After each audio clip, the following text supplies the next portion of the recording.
Welcome to the 2015 LACOSTA Operational Plan. Today we're going to spend a little time going over some of the specifics of our plan for operating the organization in 2015. I'm sitting here today with the senior leadership team on the operational side of the business. So we want to go around the table and do some quick introductions. Jim? Jim Kelly, Senior District Manager, Safety and Compliance. Chris Rodanis, Senior Regional Director. George Garcia, Senior DM of Southeast and West. Mike Wessinger, Senior District Manager of Southeast, also working with warehouse and operations. So our goal today, our agenda, is to walk through some of the points that we think are very important to try to clarify for everyone for 2015.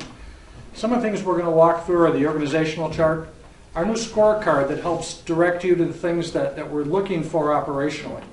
We're going to talk about a modified team call and a modified escalation call. And then we'll have some other discussion points and policy changes that we want to make clear to everybody, and then a bit of a review. So I want to start by talking a little bit about the organizational structure in 2015. Chris Rodanis and I are splitting the country in terms of sales and operations. And then underneath Chris and I are going to be George, Mike, or Jim, and they manage the operational activity and the operations managers. So on that, the operations managers are really the ones that we task with the compliance and the delivery day-to-day to our customers. So the operations managers will report up through Jim, Mike, or George, and then Jim, Mike, or George report into Chris and I based on geography.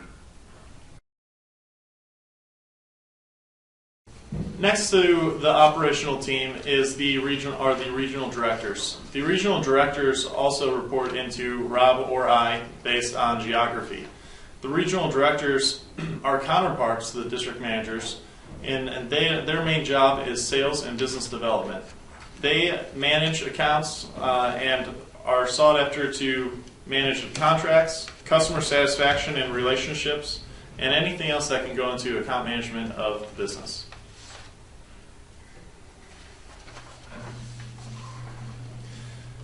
Going into 2015, we have a plan for safety, quality, delivery, and cost. Fundamentally, we want to push our people to perform their jobs safely while having each job completed with quality, ensuring delivery of our obligations to the customer while having a cost-efficient model for the customers and the company. In order to push these objectives, we've implemented a scorecard system to evaluate performance and progress on each one of these KPIs. The scorecard, which you'll see soon, is broken down into two categories: tasks and result measures. Tasks are defined as yes or no items. These tasks will be input by the home office, and you're either compliant or not compliant, and is an all or nothing scale. If one account is out of compliance, then a no will be issued as a task. Result measures are metric driven and will be influenced by your tasks. Result measures will also be measured by the home office and reported out monthly. Quarterly, your scorecard will be scored and given to you as performance review and progress towards your KPIs.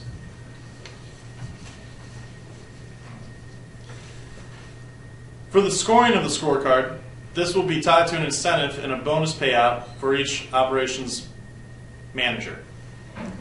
The total possible payout is 2.5% of your base salary.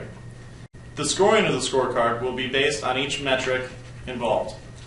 This scorecard will be tied to an incentive of 2.5% of your base salary. This will be reviewed quarterly and equates to a 10% total possible bonus each year. Each metric, safety, quality, delivery, and cost, makes up 25% of the total possible 2.5% payout. Therefore, if you score a cumulative 90% in Q1, you will receive 90% of your 2.5 possible bonus payout, which equates to 2.25% bonus of your base salary. Incentives will be paid out the month after quarter and the month closes. To be eligible for the incentive, the manager must be actively in charge of accounts for the entire quarter period.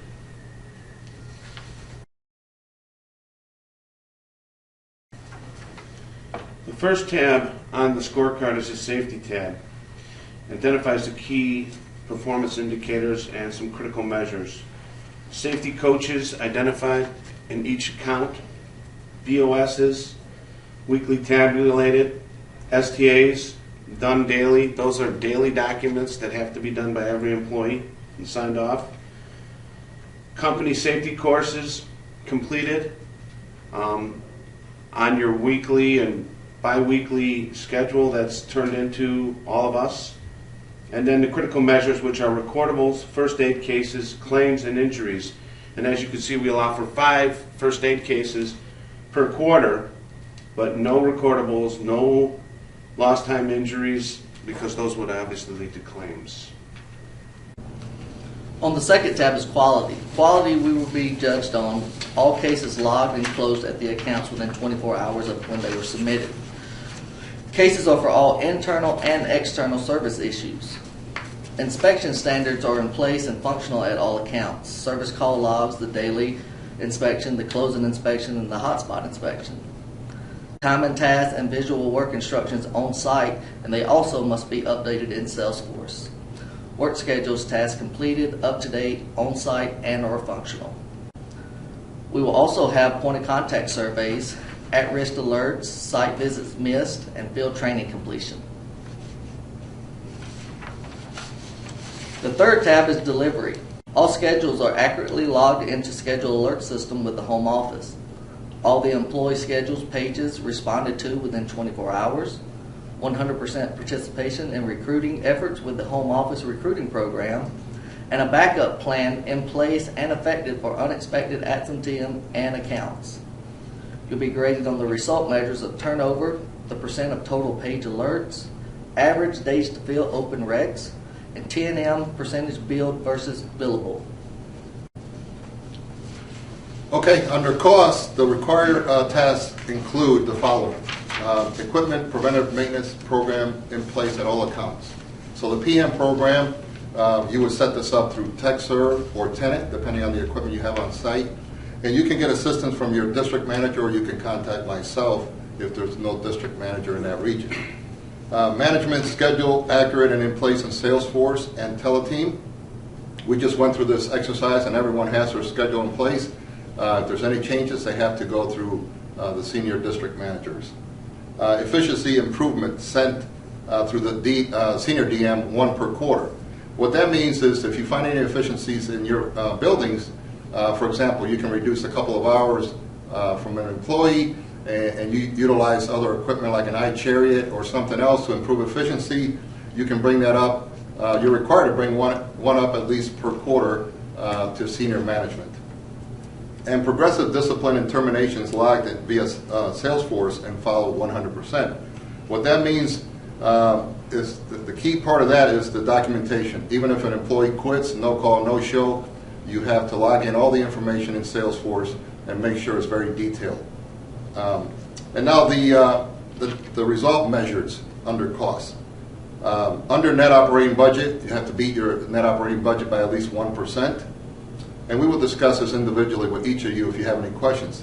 A non-billable overtime, the max you can have for a quarter is also 1%. Under your VCM budget, you have to beat your VCM budget by 3%. And revenue growth per quarter, 5%. What that means is you can seek out opportunities such as project work, painting, any other services that we perform that includes revenue growth. Under lost account, the benchmark there is 0. We cannot lose any business. If you lose any business, that voids all incentive for the entire area. Okay? And property damage, that is also 0. We cannot have any property damage. Safety is number 1. So we have to be very careful, and that's why we're conducting weekly training, monthly recruiting, but safety is very, very important. Under lost account, I just want to add one point, that if the building closes due to the closure of the account, not that it has anything to do with LACOSTA, that will not go against your metrics.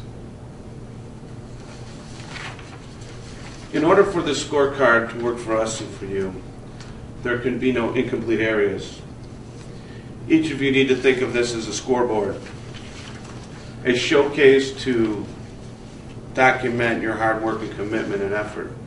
This document defines how you are doing, how well you're performing, and it's visible to all the senior management here, the ownership, and your peers. For those of you who might be confused about how to do this or be uncertain about how to be successful here, know that George, Mike, and myself are responsible to get you the tools and the equipment and the support that you need to be successful. Just as you have obligations to train monthly and weekly, we're obligated to train you so that you're successful here.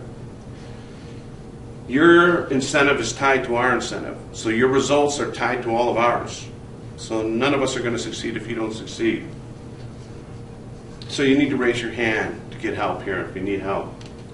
Most of you are halfway there, so let us help you get the rest of the way there. If you have any issues or complaints where you think that you can't handle something, you need to contact us. We're all there to support you.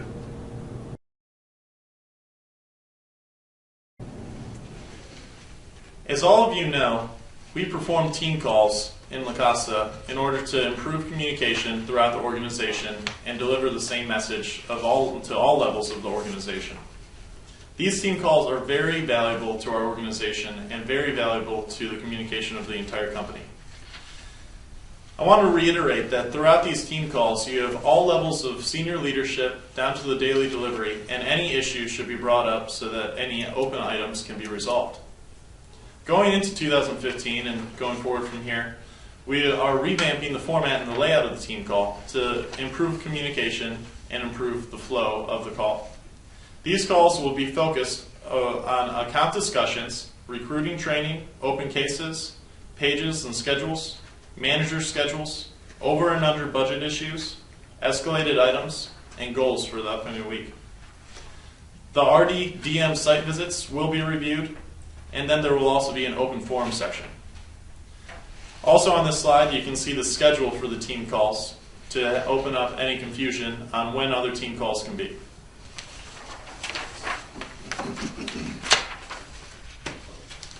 The ground rules for the escalation and team calls are as follows.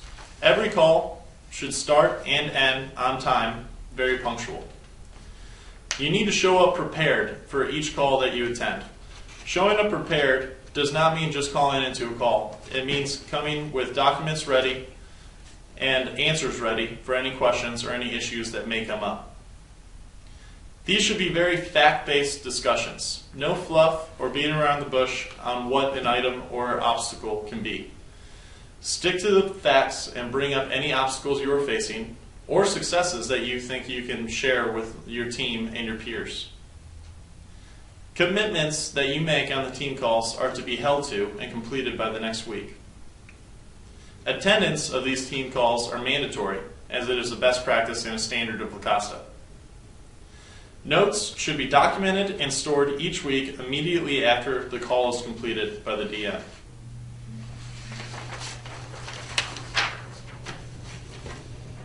The roles of the team call start with the operations managers.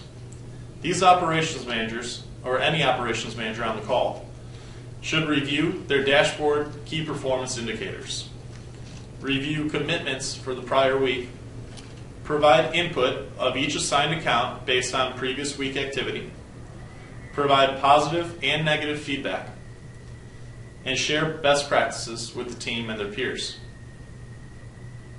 The district manager role is to lead the call and keep the call on topic and manage the clock. The district managers should also document all notes and commitments should be metric driven. An example would be, I am going to reduce my page count from 20 to 10. The regional director's role on the team call is to provide the voice of the customer. They can do this through their partnership meetings, reviewing any open cases that they submitted over the last week, and providing anything else that could be valuable to the call from the voice of the customer. The senior team's role on the team call is to provide the support to the regional directors, operations managers, and district managers in order to allow them to achieve their key performance indicators and achieve their goals. The senior team should also announce company policy and structure changes on the call so there is no confusion. The office and administrators in the office can also join the team call. These departments could be HR, finance, payroll, and IT. They will attend on a case-by-case basis if needed, if there are outstanding or escalated items.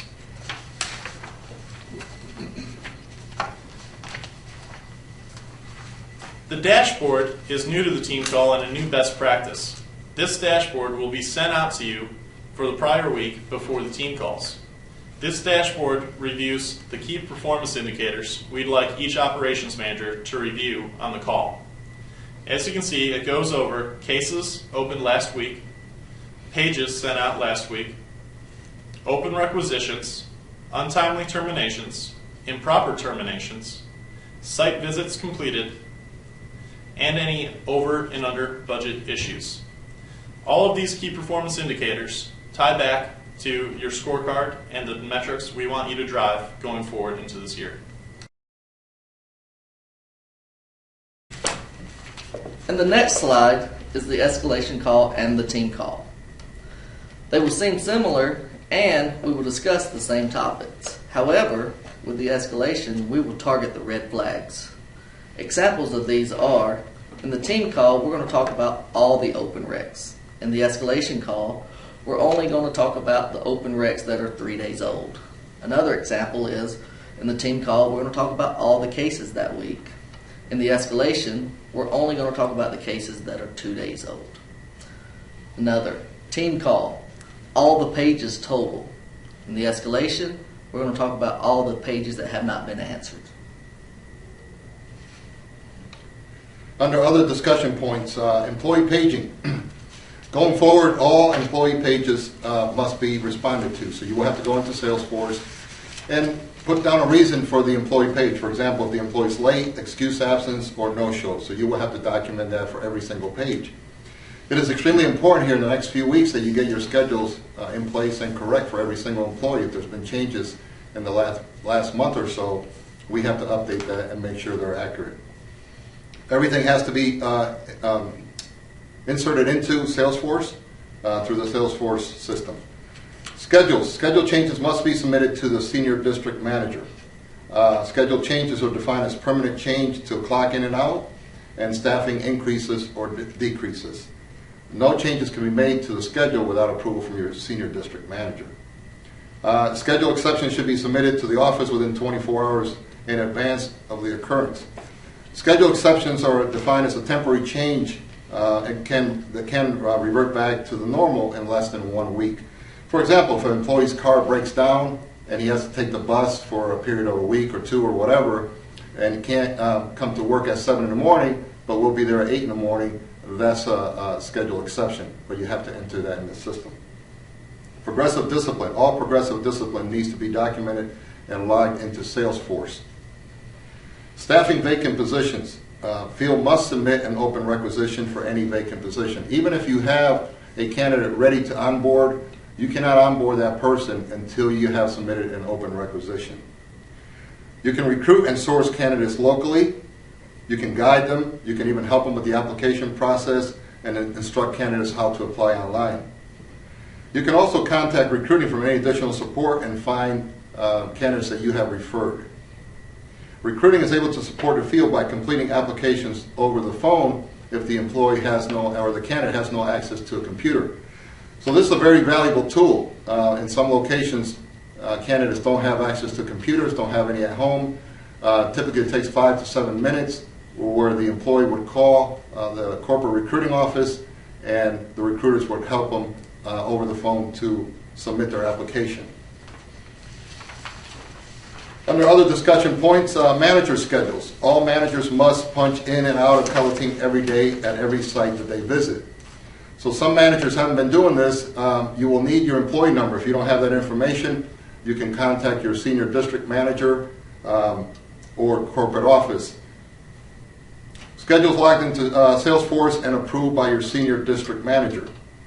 In every one of your schedules, you have a training day and a recruiting day. Typically, the training days are weekly for each of your regions, and you have to make sure you follow that schedule. Any exceptions to that, please contact your senior district manager. And the recruiting days have to be coordinated with the corporate office recruiting team. So make sure that is scheduled at least 1 to 2 weeks in advance.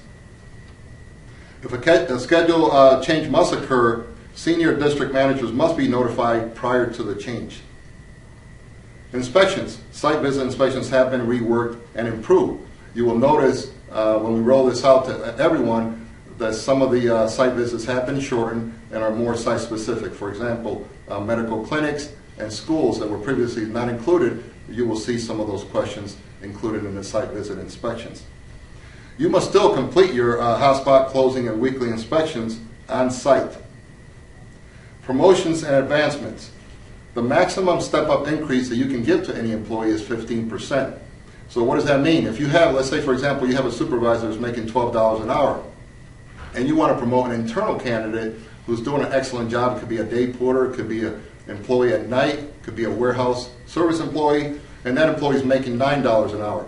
You cannot take that employee from $9 an hour and move him to $12 an hour, which was the previous rate of the supervisor who left the company. You have to go in 15% increments, which means a $9 employee, the max that you can give to that employee will be $1.35. So that employee will move up to $10.35, and then you have to place that employee in a 30, 60, and 90-day training program with corporate manager, the training manager, and the recruiting manager. So that is very, very important. Anyone who is promoted from a service line employee to a supervisor has to go through that 30, 60, and 90-day training plan. Time and task are standard and standard work instructions. This is mandatory at every site. You should have your visual work instructions, your time and task in place, and you should update them regularly. Typically you have those saved electronically somewhere on your jobs, and actually they need to be in Salesforce. So you need to upload them into Salesforce, and you can then update them and print them out as you need it. They're a great training tool and a great guide for any employees, existing or new employees. They have to be accurate, they have to be updated, and they have to be in Salesforce. Thank you. Okay, well, hopefully that gives some clarity on our 2015 operational goals. We're thrilled that you're here. We're very confident in what we're doing in 2015. We really started off the year with a bang, and I'm very excited about all the things that we have coming in 15 and beyond. Some very important things that we've done. We're working on separating out the two businesses between warehouse and operations and facilities housekeeping. There's going to be more on that to come. We've got some exciting programs going on with our manager and supervisor development. We really want to develop all of you and have you participate in this growth that we're experiencing. So all these things are going to be really exciting for all of us in 2015 and beyond. I'm thrilled to be working with this team. There's a tremendous amount of experience and wisdom in this team, and I think it's a great team to lead us, and excited to work with all of you. We will all get time to spend individually with you on your individual scorecards. So this was an overview, but know that we'll be talking about it regularly, and you'll be seeing your measures and metrics, and we're going to be talking a lot about metrics and measures this year, and hopefully we're making them much easier for you to see on a regular basis. We've worked hard on the technology side to deliver you these metrics on a regular basis, so you have a good idea of what your score is at all times, because we all like to see the score, we all like to have the metrics, but we really want to focus on improving and on making the problems visible and talking openly and honestly about driving things forward. That's what we're all here for. We're very proud of our company and all of you, and look very forward to 2015.